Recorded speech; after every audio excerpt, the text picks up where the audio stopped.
To the finals here at Grand Prix Memphis. I'm Marshall Sutcliffe. I'm in the booth with Reed Duke. Thank you so much for coming along. It's been a nice, long tournament, but we've got two decks left, two players left. Tyler Schroeder playing Red Green Monsters, Aaron Barich playing Sultai Constrictor. Give us a snapshot on the matchup here, Reed. Well, these are both, as we mentioned, decks that are focused on attacking, focused on getting a resilient threat and just jamming it into an unsuspecting opponent. I think it's going to be a lot of threats attacking past each other. These two decks are not too great at playing defense. Schroeder with a couple well-placed removal spells for the early game, and Barich with a couple of Vraska's Contempts, but mostly it's going to be about who can get a fast start, who can get a resilient threat attacking, and who can get the opponent down to zero faster. So we see a Merfolk Branchwalker early in the game here for Tyler Schroeder. He actually thinks about that decision for a little while, decides to keep it on top, the Abrade there.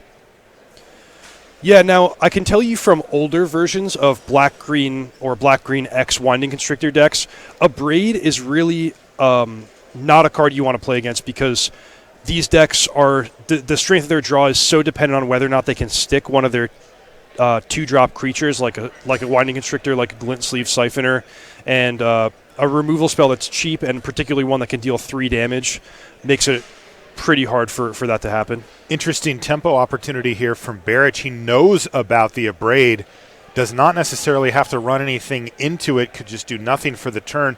No, he's going to get his value anyway. Here's Jadelight Ranger. Now there's 2 Explore triggers on the stack. Tyler's going to be safe and just kill the Ranger here, but he still gets to resolve these Explore triggers. And that's going to let him manipulate the top of his library, and in this case, even draw a land. Yeah, so that was pretty nice for Barich. He knew a removal spell was coming, so he played his creature that was going to get guaranteed value in the Jadelight Ranger. Speaking of, yep, here we go. Not a Jadelight Ranger now for Tyler Schroeder. And he hits right away with Merfolk Branchwalker, but is that really what he wants at this stage of the game? He's deciding.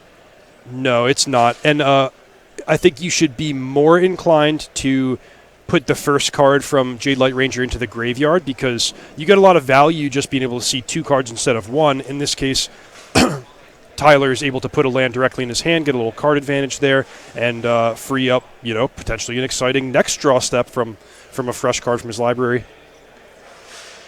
All right, speaking of exciting cards, there's our old friend Bristling Hydra.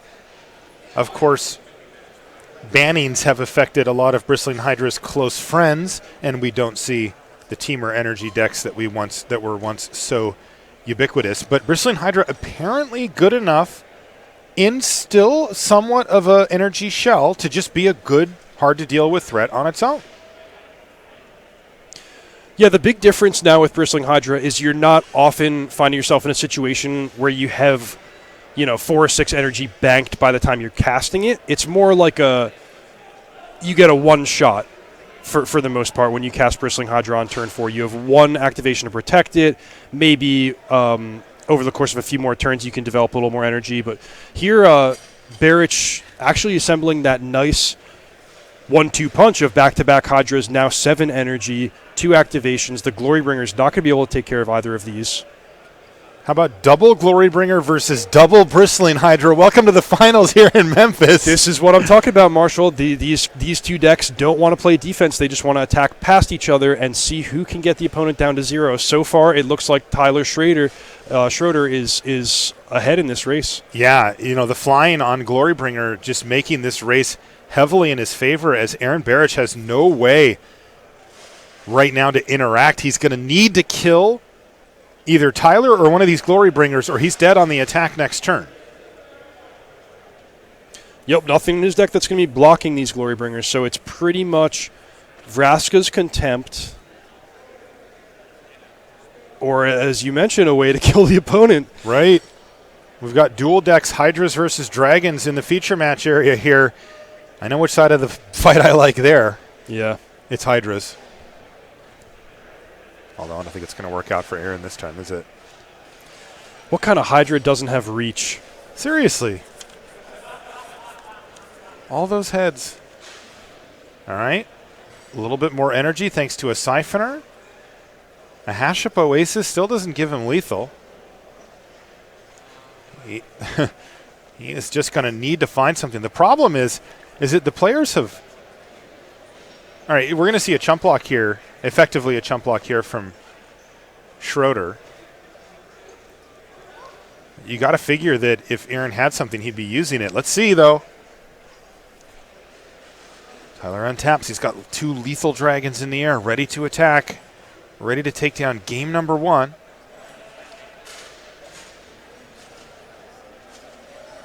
Looks like he's got some plays ahead of it, though. Oh, and look at this. Aaron does have the answer in his hand. Did you see Vraska's Contempt in his hand? Yeah, I did. And Schroeder with potentially a costly misstep here. There are some combinations of cards, including multiple Blossoming Defense, where maybe Barrich could have killed Tyler if he didn't block. But the flip side of that is, that Barrich can kill at most one of the Glory Bringers. So if Schroeder had left a 3/2 Jade Light Ranger and paired it with either of his Earthshaker or Resilient Kenras, he could present 3 lethal attackers, exert one of the Glory Bringers to kill Glintsleeve Siphoner, and be able to win through a... Uh-oh. Well, actually, with a 2 life, it might change the equation, but he could deal at least 9 with just 1 Kenra. So here we go. Glorybringer is going to get eaten. It looks like no exert from Tyler as well. So Aaron Barrich is still very much alive here. He goes up to 10, takes 4 back down to 6.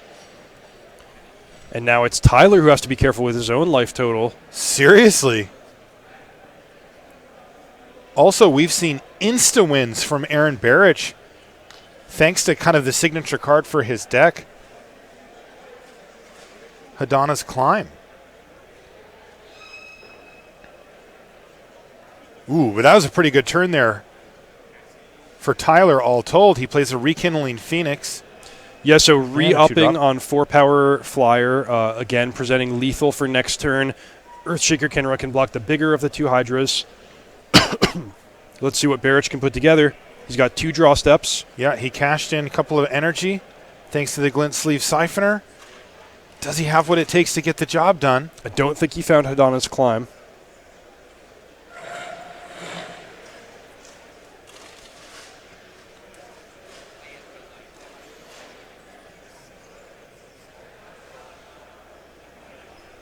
Even forcing a chump block with the Phoenix is not good enough because the ability of the Rekindling Phoenix brings it back with haste. That's right. Yeah, and it's desperation time. Fetid Pools is going to get cycled for Aaron Barrich. Can he find any way out of this? It was a nice swing in his direction last turn, but it may still have come up short for him. Well, he's going to rumble with the 2 Hydras.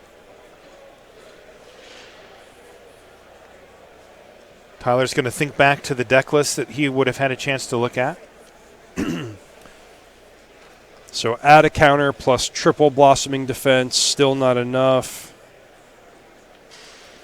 For the small Hydra, at least. Yeah, this is not looking good for Aaron Barrich in game number 1. Tyler just needs to remember his trigger or eternalize the Kenra. But yeah, I think this is over in favor of the Red-Green Monsters deck. Yep, and that's going to do it. Tyler Schroeder wins game number 1, and boy, that did not disappoint. Massive monsters on both sides of the battlefield. We've definitely got one of those matches where it's going to be big creatures crashing into each other. Not a lot of counter spells floating around in these 75. I think just a few negates over on Aaron's side. So,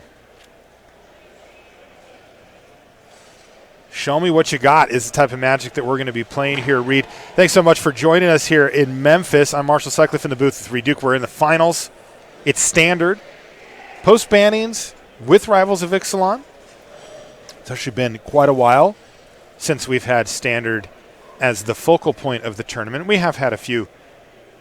We had a team tournament that featured standard, that kind of stuff, but not where the players simply brought a standard deck and went to battle.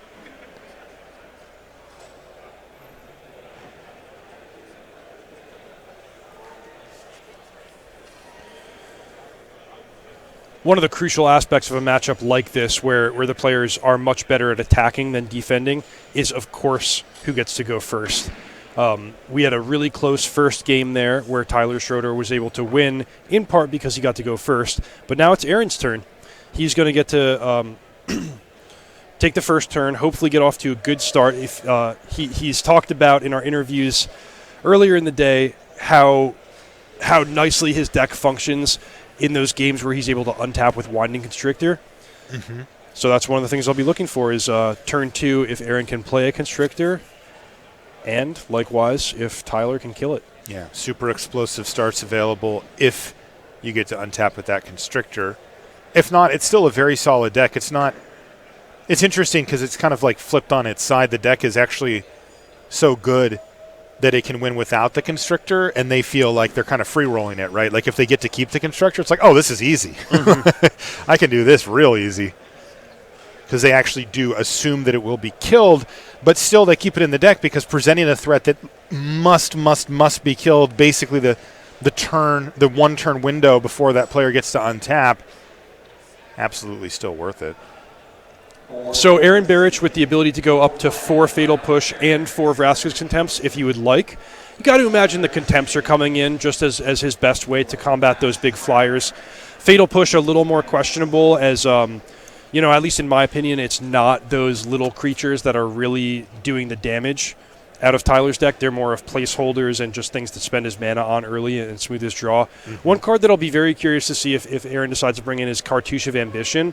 It would have been pretty good in the close race situation of Game 1. It's great on Bristling Hydra, but in general, sometimes the damage comes in such big chunks that a little bit of life gain might not be enough. We'll see. Mm-hmm.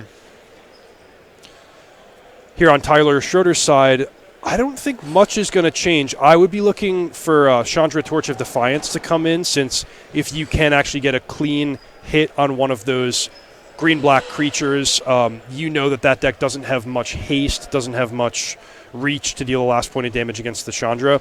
So I think that's a pretty effective card in the matchup. Otherwise, there's some fringe options: Struggle, Survive, Blossoming Defense, Death Gorge Scavengers. These cards could come in, but they're not going to be game changers. I like seeing those Thrashing Brontodons down in the sideboard. Yeah, for both players, actually. Yeah. Maybe that was the key. If you registered Thrashing Brontodon, you were going to do well this weekend. The Thrashing Brontodon rewards those who show faith. And these two have had quite a run over the course of the weekend. It has not been easy. We've seen them both in the feature match area various times throughout the tournament. But one of these gentlemen is going to walk away with $10,000 and the trophy. They're going to come over and have a chat with us as well after the tournament.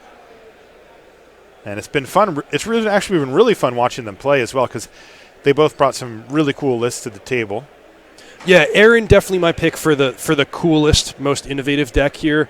Hadana's Climb has just been really doing work for him, and I think I speak for a lot of players when I say that that's not a card that I would have picked as a really strong constructed card.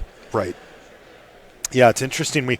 One of the times when we had him in, when you and I were in the booth, Reed, we got to see him simply play the card, and it prompted a concession from the opponent because it was lethal. Yeah, an opponent with an active Scarab God, nonetheless, just That's right. Completely out-muscling what a lot of us thought was the king trump card in all of Standard. That's right. Yeah, Aaron told us in a winner's interview that we did with him earlier that there's times, by the way, both players going to 6 here, that, there's times when he can get up to 6 mana and just have it be a win con. Just, whoop, gotcha. Also difficult to interact with, given that it's an enchantment. So if the game does stall out a little bit, that is the kind of thing that can just break that wide open. Take a look at our prize payouts here. $10,000 for first, as well as 8 pro points. Not too shabby for either of these players. No, $5,000 is going to go to second place finisher. If you make the semifinals, you're going to get $2,500 minimum, and the top 8 gets $1,500, and then we pay out based on match points further down.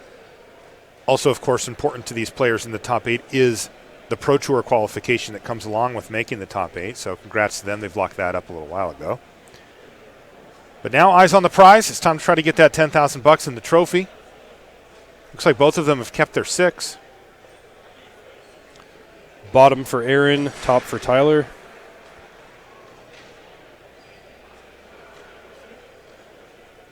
Uh-oh. There it is. Whining Constrictor facing down just a mountain. Does Tyler have an answer for it? He needs it now. He did say his deck was very abrasive. There it is. The Abrade from Tyler Schroeder right on time.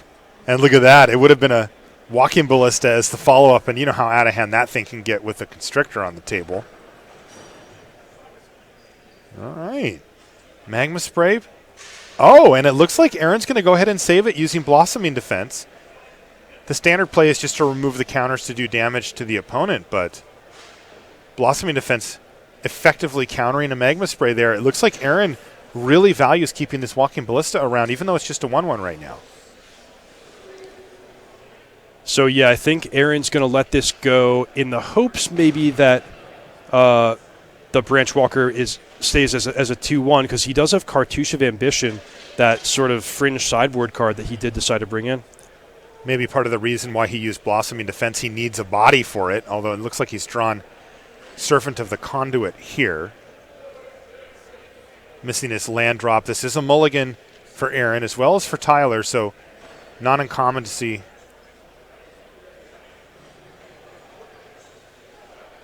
a missed land drop or two when you're on a mulligan.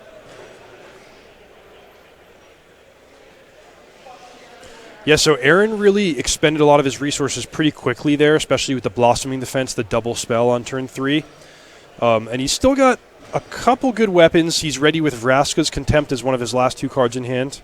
Ooh, he needed a land and he found one, but it wasn't quite the right one for him. And that Rekindling Phoenix looks like it's going to take a bite out of crime here. Well, because of the Servant of the Conduit, he does have the option to spend an energy if he'd like to get it done right away. And he does. And he's not even going to let Tyler untap this time. This way he gets to attack for 1 with the Walking Ballista, play his land post-combat. So Servant of the Conduit doing good work for Aaron there. Saving him 4 life. And there's Jadelight Ranger. Boy, Branchwalker and Jadelight Ranger can do seriously nice work in the middle to early part of this game. But you see Aaron feeling compelled to use the Ballista to make sure that the Jadelight Ranger doesn't grow any bigger. Yeah, you mentioned earlier in the broadcast, Marshall, that you can't wait and see what happens with the Explorer, because once a non-creature card gets revealed, that's it. There's a counter on the creature. It's too late to respond. Aaron Barrich playing it safe here by killing the Jadelight Ranger before the Explorers go off. Yeah, he gave up a Walking Ballista to do it, and of course the Explorers still happen. And now we're kind of down to 2 little green 2-drops. Who's going to be the first one to add something major to the table? Yeah, but I will point out something that went well for Tyler is he was able to mill with his Explorer a Resilient Kenra. So if he does find himself a little bit flooded, 6 mana with nothing to do with it, that's going to be a big play.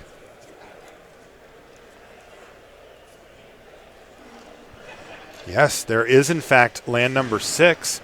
He's got Pia Nalar in hand. But you got to figure getting back the Resilient Kenra is better. Well, it looks like he may have 2 plays this turn. In fact, he's just going to cast a Resilient Kenra. Pump it. Attack. Yeah, that Cartouche of Ambition not lining up well for Aaron Barrich. There's both hasn't been a 1 toughness creature to pick off, and Aaron hasn't drawn one of his larger creatures like Bristling Hydra. Right, he just has the Servant of the Conduit. Not the best target for it in the deck, and we could see this one start to slip away from Aaron Barrich here. That was a big turn. Big draw step. Hydra or Verderous Gearhulk would make this game very different. Let's see if Aaron can find something huge to cast. He's got to be feeling the pressure now. Big board state for Tyler.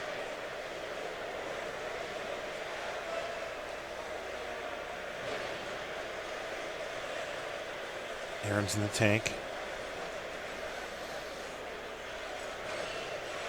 So you got to figure he's playing the Cartouche of Ambition this turn one way or another, probably picking off Thopter token. Then he's contending with 7 power on the board plus, 4 more from Resilient Kenra's ability.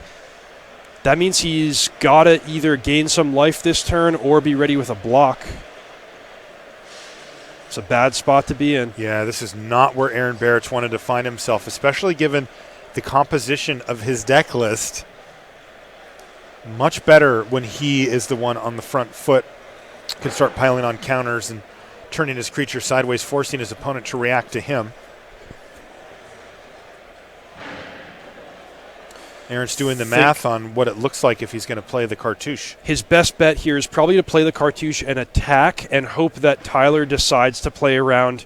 Well, it could be Fatal Push or it could be Blossoming Defense. But in either case, if Tyler doesn't block, then Aaron can go up to 14, survive an attack, and then maybe something goes well from there, a nice draw step or transforming the Hadana's Climb somehow.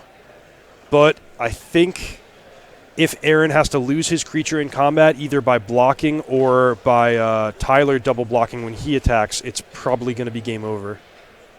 All right, well, Cartouche of Ambition takes out the Thopter and turns the Servant into a 3/3 with lifelink. He's going to pass the turn back. Yeah. Potential spot for a bluff attack, but it would be very risky. Tyler says, how many cards you got? Just the one for Aaron Barich. And we can see this one falling apart here.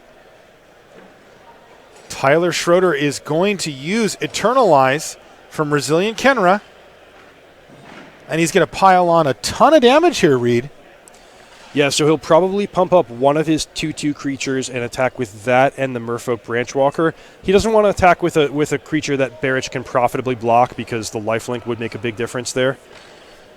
Yeah, he could just gain 3 life kind of for free while taking out something on the battlefield. So he did. He pumped up Pia Nalar, and he says, I'm going to attack with these. So worst case scenario, a trade here from Tyler's perspective.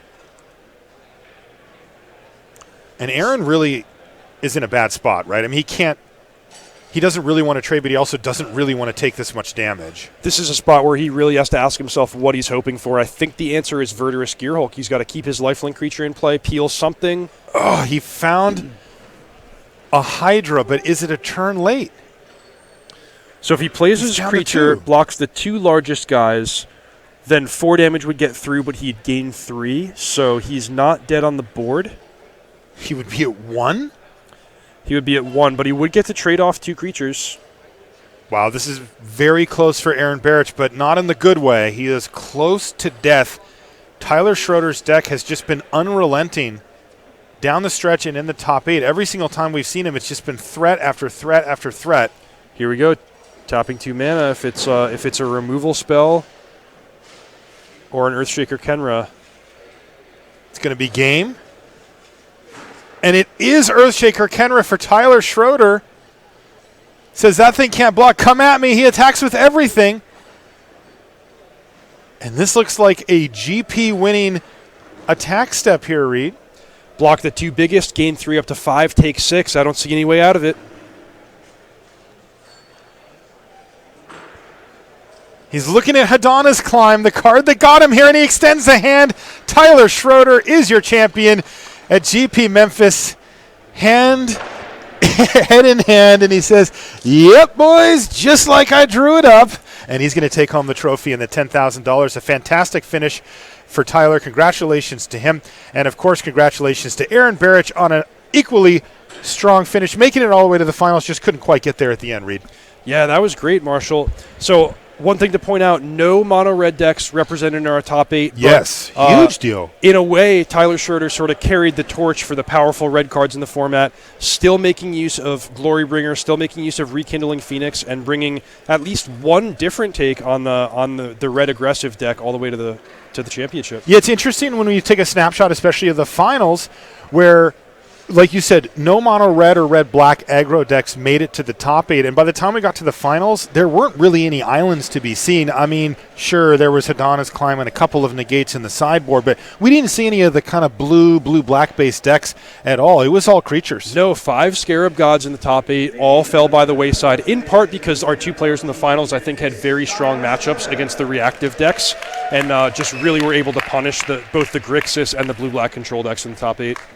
Yeah, wow. That was a fun tournament. I have to say, very shaken up standard environment. Wasn't really sure what to expect coming in. When I was looking at some of the deck lists to prep, I'm like, well, there's 100 different things people are doing. Totally, yeah. We got to debut a lot of great stuff. I think this format is exciting as it is now, and it has a lot of room to develop for a lot of these strategies to flesh out a little bit. You saw the customizability of the Grixis mid-range decks. You could sort of make these decks your own, even within whatever archetype you choose. Yeah, this is a good baseline to start with, but of course people are going to react from here and figure out how they want to go. All right, it looks like we've got Tyler. Let's bring him in. Thanks, Reed.